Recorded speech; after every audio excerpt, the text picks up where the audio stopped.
தேவனுக்கு மகிமை உண்டாவதாக. இப்படியாக காலை வேளையிலே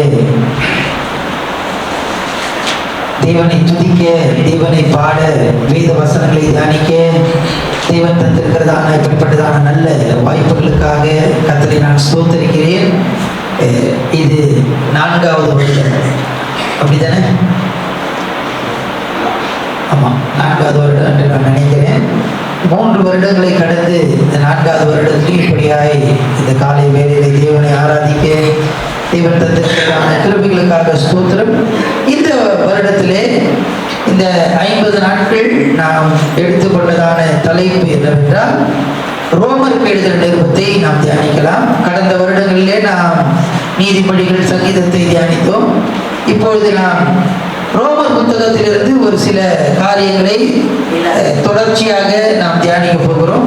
முதல் 7 வசனங்களை வாசிக்கலாம். முதல் 7 வசனம். இயேசு கிறிஸ்துவின் ஊழியக்காரனும் அப்போஸ்தலனாகும்படி அழைக்கப்பட்டவனும் தேவனுடைய சுவிசேஷத்திற்காக பிரித்தெடுக்கப்பட்டவனுமாகிய பவுல் ரோமாபுரியில் உள்ள தேவபிரியரும் பரிசுத்தவான்களாகும்படி அழைக்கப்பட்டவர்களுமாகிய அனைவருக்கும் எழுதுகிறதாவது, நம்முடைய பிதாவாகிய தேவனாலும் கர்த்தராகிய இயேசு கிறிஸ்துவினாலும் உங்களுக்கு கிருபையும் சமாதானம் உண்டாவதாக.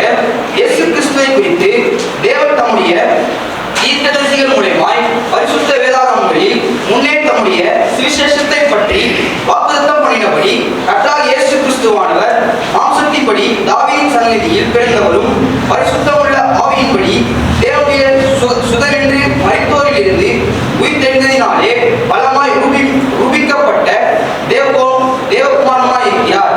அவர் சகல ஜாதிகளையும் அவர்களுக்குள் கிறிஸ்துவினால் இயேசு கிறிஸ்துவினால் அழைக்கப்பட்டவர்களாகிய உங்களையும் தமது நாமத்தின் நிமித்தம் விசுவாசத்திற்கு கீழ்ப்படியம் பண்ணும் பொருட்டு எங்களுக்கு கிருபையும் அப்போஸ்தல ஊழியத்தையும் அருளி செய்திருக்கிறார். பரிசுத்த பவுல் அநேக சபைகளை ஸ்தாபித்தவர். அநேக சபைகளுக்கு கடிதத்தை, நிருபத்தை அவர் எழுதியிருக்கிறார்.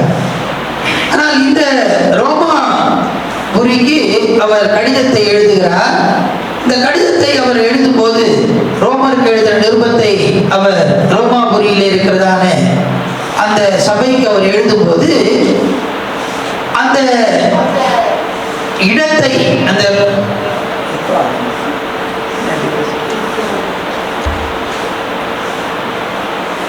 ரோமாபுரி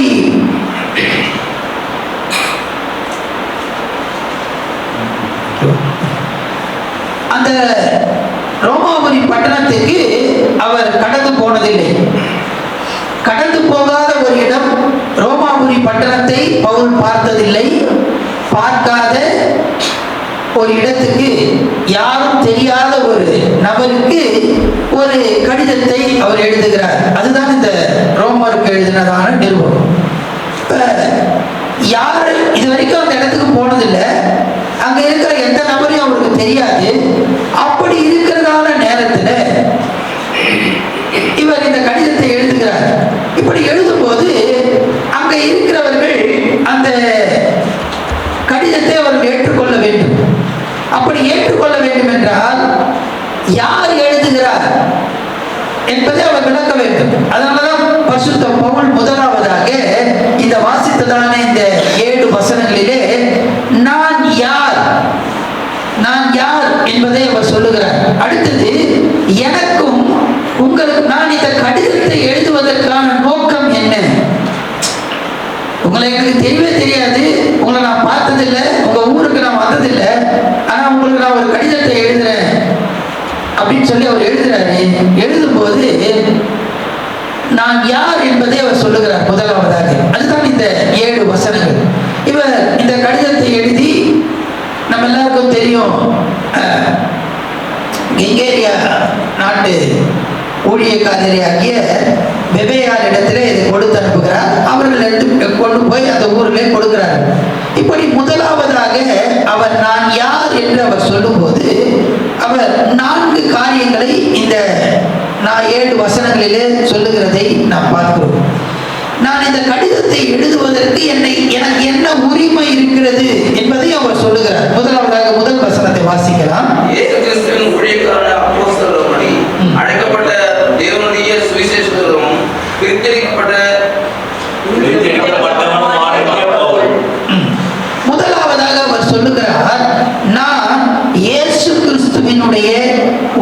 ஊழியக்காரன், இயேசு கிறிஸ்துவினுடைய ஊழியக்காரன் என்று அவர் சொல்லுகிறதை பார்க்கிறோம். இந்த இடத்துல ஊழியக்காரன் என்றால் நம்ம எல்லாரும் நினைக்கிறோம் அது ஒரு மேன்மையான ஒரு காரியம் என்று சொல்லி. ஆனால் பவுல் அங்க சொல்லுகிறதான காரியம், அந்த வார்த்தையினுடைய முக்கியத்துவம், தாற்பயம் என்னவென்றால் அடிமை என்று அர்த்தம். அடிமை. ஊழியக்காரன் என்றால் சர்வன்ட். சர்வன்ட்னா அடிமை, பாண்ட் சர்வன்ட் என்று சொல்லுவார். அவர் சொல்லுகிறார், நான் இயேசு கிறிஸ்துவின் அடிமை, இயேசு கிறிஸ்துவின் நிமித்தமாக நான் அடிமையாக இருக்கிறேன். நான் தான் உங்களுக்கு என்ன பண்றேன், இந்த கடிதத்தை எழுதுகிறேன் என்று அவர் சொல்லுகிறார். ஏன் அவர் இந்த வார்த்தையை பயன்படுத்துகிறார் என்றால், பொதுவாக எல்லா நிருபத்திலும் அநேக இடங்களிலே பவுல் இந்த வார்த்தையை பயன்படுத்தி இருக்கிறார்.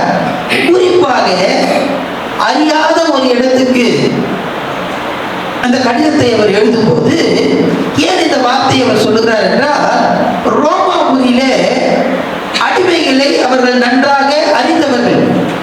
ரோமாபுரி பட்டணத்திலே அங்க ரோம ஆட்சி காலத்தின் போது கிட்டத்தட்ட 6 லட்சம் அடிமைகள் இருந்தார்கள் என்று சரித்திரம் சொல்லுகிறது. அப்படி அடிமைகளை அவர் நன்றாக அறிந்தவர்கள். அடிமை தன்னுடைய விருப்பத்தை செய்ய முடியாது, அவன் யோசிக்கிறதை செய்ய முடியாது, அவன் விரும்புகிறதை அவனால் செய்ய முடியாது. அப்படிப்பட்ட நிலைமையில் இருப்பவன் தான் அடிமை. அப்படிப்பட்டவர்களுக்கு அவருடைய அந்த அடிமைகளை குறித்து நன்றாக அறிந்தவர்களை பார்த்து அவர்களுக்கு சொல்லுகிறார், நான் இயேசு கிறிஸ்துவின் நிமித்தமாக, அவருடைய அன்பின் நிமித்தமாக நான் அடிமையாக இருக்கிறேன். நான் தான் உங்களுக்கு இந்த கடிதத்தை உங்களுக்கு எழுதுகிறேன் என்று அவர் சொல்லுகிறார். அவரை குறித்து சொல்லுகிறார், நான் கிறிஸ்து இயேசுவின் நிமித்தமாக அடிமை, ஊழியக்காரனாக இருக்கிறேன். இவர் எப்படி ஊழியக்காரனாக மாறினார்?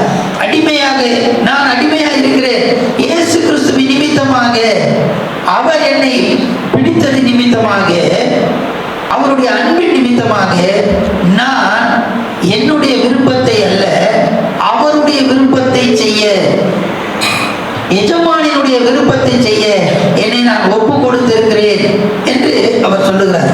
இவர் எப்படி இந்த ஊழியத்தை ஆரம்பித்தார் என்றால், இயேசு கிறிஸ்துவின் மேலுள்ள அன்பின் நிமித்தமாக. ஆண்டவர் இவரை நேசித்தார், இவரை பிடித்தார், அது ஒரு பக்கம். ஆனா பவுல் இயேசுவை நேசித்தார். அவருடைய அன்பின் நிமித்தமாக, தேவனுடைய அன்பு அவரை நெருக்கி ஏவினது நிமித்தமாக, அன்பின் நிமித்தமாக அவர் சொல்லுகிறதான காரியம், நான் இந்த ஊழியத்துக்கு, ஆண்டவருடைய எனக்கு கொடுத்ததான இந்த ஊழியத்தை அவர் அன்பின் நிமித்தமாக நான் நிறைவேற்றுகிறேன். நான் இயேசு கிறிஸ்துவினுடைய அடிமை, ஊழியக்காரன், இயேசு கிறிஸ்துடைய ஊழியக்காரனாயிருக்கிறேன் என்று அவர் சொல்லுகிறதை பார்க்கிறோம். அடுத்தபடியாக இரண்டாவதாக வாசிக்கலாம், அதே வசனத்தை வாசிக்கலாம். தேவபிரியரும் பரிசுத்தவான்களுமாக இருப்படி அழைக்கப்பட்டவர்களும் அனைவருமாகவும் எழுதியிருக்கிறது. இரண்டாவதாக அப்போஸ்தலனாகும்படிக்கு, முதலாவதாக அவர் தேவனுடைய ஊழியன். எப்படி அந்த ஊழியத்தை அவர் ஏற்றுக்கொண்டார் என்றால் அன்பின் நிமித்தமாக. இரண்டாவதாக அப்போஸ்தலன். அப்போஸ்தலன் என்றால் ஒரு குறிப்பிட்ட அதிகாரத்தின் பேரிலே ஒரு குறிப்பிட்ட ஒரு பணியை செய்வதற்காக அனுப்பப்படுவது. ஒரு அதிகாரத்தின் பேரிலே எனக்கு அதிகாரத்தை கொடுத்து நீங்க போய் அந்த வேலையை என்ன பண்ணுங்க, செய்து முடிங்க அப்படின்னு சொல்லி சொல்லுவது. ஒரு அதிகாரத்தை கொடுத்து அனுப்புவது, அதுதான் அது அப்போஸ்தலன். இப்ப பவுல் சொல்றாரு, நான் அப்போஸ்தலனாக இருக்கிறேன். ஆண்டவர் எனக்கு ஒரு கட்டளை கொடுத்து என்னை என்ன பண்ணியிருக்கார், அனுப்பி இருக்கிறார். அவர் எங்க அந்த கட்டளையை பெற்றார் என்றால் எல்லாருக்கும் தெரிய, எடுத்து வாசிக்க வேண்டாம். அப்போஸ்தலர் 9ஆம் அதிகாரம் முதல் 9 வசனத்துல பார்த்தோம் அப்படின்னு சொன்னா, இதை நம்ம பார்க்கலாம். அவர் எப்படி ஆண்டவரிடத்தில் கட்டளை பெற்றார். ஒரு வசனத்தை மட்டும் வாசிக்கலாம். அப்போஸ்தலர் 9ஆம் அதிகாரத்தினுடைய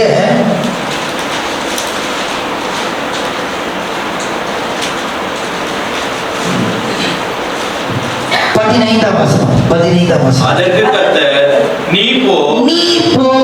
ஒரு அதிகாரத்தை கொடுத்து அனுப்பப்படுகிறதை நாம் பார்க்கிறோம். நீ போ, அவன் புறஜாதிகளுக்கும் ராஜாக்களுக்கும் இஸ்ரவேல் புத்திரருக்கும் என்னுடைய நாமத்தை அறிவிக்கிறதற்காக நான் தெரிந்து கொண்ட பாத்திரமாய் இருக்கிறான். இது அனனியாவுக்கு சொல்லப்படுகிறதான காரியம். இந்த அனனியாவை பார்த்து ஆண்டவர் சொல்லுகிறார், இங்கே என்னுடைய நாமத்தை அறிவிப்பதற்காக அவன் போய் புறஜாதிகளிடத்தில் சொல்லும்படிக்கு, புறஜாதியினிடத்திற்கு என்று சொல்லப்படுகிறது அல்லவா. இந்த ரோமாபுரியானது புறஜாதிகளோட பட்டணம். அங்கே அவன் ஒரு அதிகாரத்தை அவன் பெற்றுக் கொள்கிறான். ஒரு குறிப்பிட்ட ஒரு காரியத்துக்காக அதிகாரத்தை, அதுதான் இவர் இங்க சொல்லுகிறார். ரோமர் 1ஆம் அதிகாரம் 1ஆம் வசனத்திலே, நான் ஒரு அப்போஸ்தலனாய் இருக்கிறேன் என்று சொல்லுகிறதை பார்க்கிறோம். அடுத்தபடியாக அப்போஸ்தலனாய் இருக்க வேண்டும் என்றால் அவருடைய தகுதி, அப்போஸ்தலன் என்றால் இயேசுவை அவர்கள் கண்டு இருக்க வேண்டும். இயேசுவை கண்டவர்கள் தான் அப்போஸ்தலர்கள். அவர்களுக்கு தான் அப்போஸ்தலர் என்று பெயர் கொடுக்கப்பட்டது. அப்படி என்றால் அவன் இயேசுவை எப்பொழுது காண்கிறான் என்றால், இதே தமஸ்கு வீதியிலே இயேசுவை அவன் தரிசித்தான் என்று நாம் பார்க்கிறோம். இயேசுவை அவன் பார்த்திருக்கிறான். அதனால் அவன் அப்போஸ்தலன். ஒரு குறிப்பிட்டதான ஒரு நோக்கத்துக்காக ஒரு கட்டளை பெற்று அவன் அனுப்பப்படுகிறான், அனுப்பப்பட்டவனாய் இருக்கிறான். எனவே அவன் சொல்லுகிறான், நான் அப்போஸ்தலன். முதலாவதாக நான் ஒரு ஊழியக்காரன், தேவனுடைய அன்பின் நிமித்தமாக இந்த ஊழியத்தை நான் செய்கிறேன். அடுத்தபடியாக நான் அப்போஸ்தலன். காரணம் என்னவென்றால், நான் அவரை தரிசித்திருக்கிறேன், அவரை கண்டிருக்கிறேன், எனக்கு ஒரு அதிகாரம் கொடுக்கப்பட்டிருக்கிறது, அந்த அதிகாரத்தின் பேரிலே நான் அனுப்பப்பட்டவனாய் இருக்கிறேன் என்று அவர் சொல்லுகிறார். வாசிக்கிறோம் ஒரு வசனத்தை. 1 கொரிந்தியர் புத்தகம் 9ஆம் அதிகாரம் முதல் 2 வசனங்கள். 1 கொரிந்தியர் 9 முதல் 2 வசனங்கள். நான் அப்போஸ்தலன் அல்லவா? நான் சீஷன் அல்லவா? சுயாதீனன் அல்லவா? நம்முடைய கர்த்தராகிய இயேசு கிறிஸ்துவை நான் தரிசிக்கவில்லையா? கர்த்தருக்குள் நீங்கள் கிரியையாய் இருக்கிறீர்கள் அல்லவா? இப்போ பவுல் அப்போஸ்தலனை குறித்து அநேகர் கேள்வி கேட்கிறாங்க. என்ன கேள்வி கேட்கிறாங்க? நீ எப்படிப்பா அப்போஸ்தலன்? நீ எப்படி அப்போஸ்தலன்? கலாத்தியருக்கு அவர் எழுதும் போது அதான் சொல்லுவார், நான் அப்போஸ்தலன் என்று சொல்லுவார். ஆனா அவர் அநேகர் சொல்ல வேண்டும் என்றால் அவர் அப்போஸ்தலன் அல்ல, இயேசுவை தரிசித்தவர்கள் மாத்திரம்தான் அப்போஸ்தலன். அதை கேள்வி கேட்கும் போது அவர் சொல்றாரு, நான் இயேசுவை தரிசிக்கவில்லையா? நானும் தரிசித்திருக்கேன். தமஸ்கு வீதியில இயேசுவை நான் என்ன பண்ணிருக்கேன்? தரிசித்திருக்கிறேன். எனவே நானும் யார்தான்? அப்போஸ்தலன். அடுத்த வசனத்தை வாசிக்கலாம். 2ஆம் வசனம். நான் மற்றவர்களுக்கு அப்போஸ்தலனாய் இராவிட்டாலும் உங்களுக்கு அல்லவோ அப்போஸ்தலனாய் இருக்கிறேன். கர்த்தருக்குள் நீங்கள் என் அப்போஸ்தல ஊழியத்திற்கு முத்திரையாய் இருக்கிறீர்களே. நீங்கெல்லாம் எனக்கு சாட்சிகளாக முத்திரையாய் இருக்கிறீர்கள்.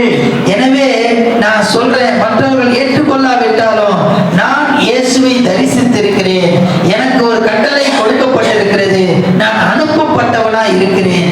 எனவே நான் அப்போஸ்தலனாய் இருக்கிறேன். இந்த ஊழியக்காரனாய் இருக்கிற நான், இந்த அப்போஸ்தலனாய் இருக்கிற நான் தான் உங்களுக்கு இந்த நிருபத்தை எழுதுகிறேன் என்று அவர் சொல்லுகிறதை பார்க்கிறோம். அடுத்தபடியாக 1ஆம் வசனத்தை வாசிக்கலாம். கிறிஸ்துவின் ஊழியக்காரனும் அப்போஸ்தலனாகும்படி அழைக்கப்பட்டவனும் தேவனுடைய சுவிசேஷத்திற்காக பிரித்தெடுக்கப்பட்டவனுமாகிய பவுல். சுவிசேஷத்துக்காக பிரித்தெடுத்து வைக்கப்பட்டவன், சுவிசேஷத்துக்காக பிரித்தெடுத்து வைக்கப்பட்டவன் என்று சொல்லுகிறதை பார்க்கிறோம். 3ஆவதாக அவர் சொல்லுகிறார், நான் ஒரு சுவிசேஷகர். நான் சுவிசேஷகர். பவுல் எல்லா இடங்களிலும் அவர் சுவிசேஷத்தை அறிந்திருக்கிறதை பார்க்கிறோம். உயிர்த்தெழுந்த இயேசுவை அவர் நிரூபித்து காண்பித்திருக்கிறார். இயேசு மரித்தார், அவர் அடக்கம் பண்ணப்பட்டார், அவர் உயிர் தெழுந்தார். அதுதான் மேலே நம்ம 5ஆம் வசனத்துல வாசிக்கலாம். மாம்சத்தின்படி தாவீதின் சந்நிதியில் பிறந்தவரும் பரிசுத்தமுள்ள ஆவியின்படி தேவனுடைய சுதன் என்று மரித்தோரிலிருந்து உயிர்த்தெழுதலினாலே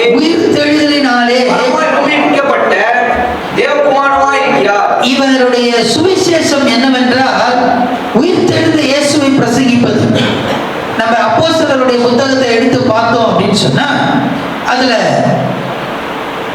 சீஷர்கள் இயேசுவினுடைய சுவிசேஷத்தை அறிவித்தார்கள். 1ஆம் நூற்றாண்டிலே ஆதி அப்போஸ்தலர் நாட்கள் காலகட்டத்திலே அவர்கள் அறிவித்ததான அந்த சுவிசேஷம் என்னவென்றால் இயேசுவை, உயிர்த்தெழுந்த இயேசுவை அவர்கள் பிரசங்கித்தார்கள். உயிர்த்தெழுந்த இயேசுவை பிரசங்கித்தார்கள். அதைதான் பரிசுத்த பவுலும் சொல்லுகிறார், நான் ஒரு சுவிசேஷகன். காரணம் என்றால் நான் உயிர்த்தெழுந்த இயேசுவை நான் என்ன பண்ணுகிறேன், அறிவிக்கிறேன். உயிர்த்தெழுந்த இயேசுவை நான் பிரசங்கிக்கிறேன் என்று அவர் சொல்லுகிறார். இப்படி சொல்லிவிட்டு 1ஆம் வசனத்தை வாசிக்கலாம். 1ஆம் வசனம். இயேசு கிறிஸ்துவின் ஊழியக்காரனும் அப்போஸ்தலனாகும்படி அழைக்கப்பட்டவனும் தேவனுடைய சுவிசேஷத்திற்காக. தேவனுடைய சுவிசேஷம். இந்த சுவிசேஷம் யாருடையது என்றால் யாருடையது? தேவனுடைய சுவிசேஷம். தேவனுடைய சுவிசேஷம் என்ற 9ஆம் வசனத்தை வாசிக்கலாம். 9ஆம் வசனம். நான் ஜெபம் பண்ணும் போதெல்லாம் இடைவிடாமல் உங்களை இணைத்துக் கொண்டிருக்கிறதை குறித்து நமது குமாரனுடைய சுவிசேஷத்தினாலே என் ஆவியோடு. தமது குமாரனுடைய சுவிசேஷம்.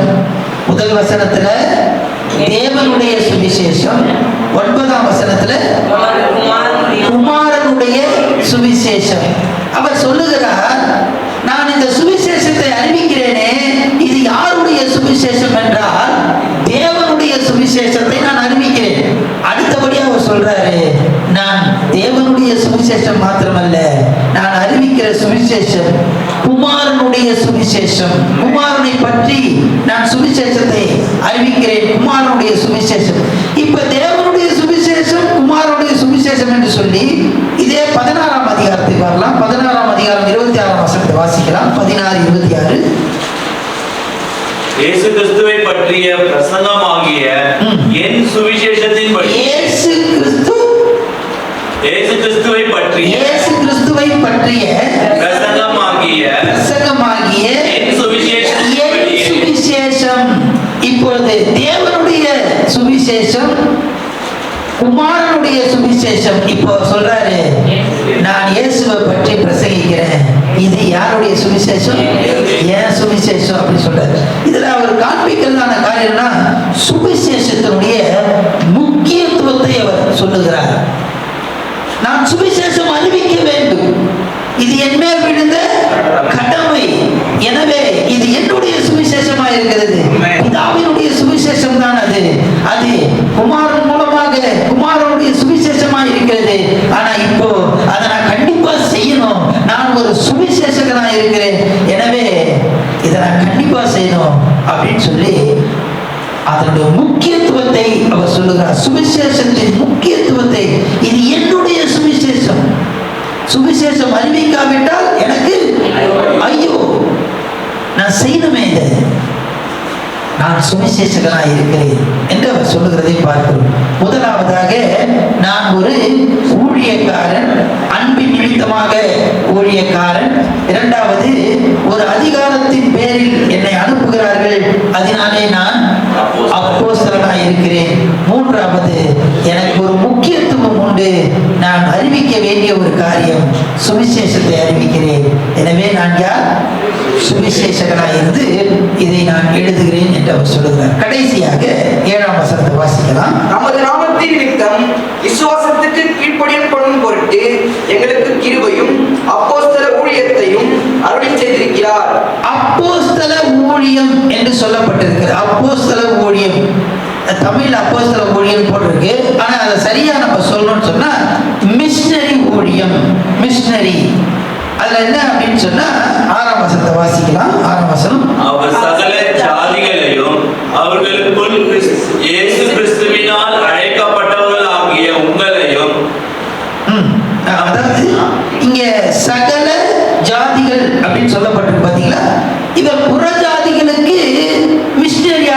எழுதுகிறார். இந்த ரோமாபுரி பட்டணத்தில் இருந்தவர்கள் இந்த சபையில யூதரும் இருந்தார்கள், புறஜாதி மக்களும் இருந்தார்கள். நம்ம உள்ள ரோமர் புத்தகத்துக்குள்ள நம்ம கடந்து போகும்போது அதெல்லாம் நம்ம பார்க்கலாம். யாருக்கு அது எழுதுகிறார்? பேர் ஊரே தெரியாது, இது வரைக்கும் பார்த்ததில்லை, ஆள் யாருன்னே தெரியல, அவங்களுக்கு எழுதுறாரு. அதனால அவர் சொல்றாரு, நான் யார் எழுதுறேன் அப்படின்னு சொன்னா, நான் யார் உங்களுக்கு அப்படின்னு சொன்னா, நான் தேவனுடைய ஊழியக்காரன். அடுத்தது நான் ஒரு அப்போஸ்தலன், நான் ஒரு சுவிசேஷகன். கடைசியா சொல்றாரு, நான் ஒரு மிஷனரி. மிஷனரி மிஷனரி என்றால் யாரும் ஸ்தாபிக்காத ஒரு இடம், யாரும் ஊழியம் செய்யாத ஒரு இடத்துல போய் ஊழியம் செய்வதுதான் மிஷனரி என்று சொல்லுவார்.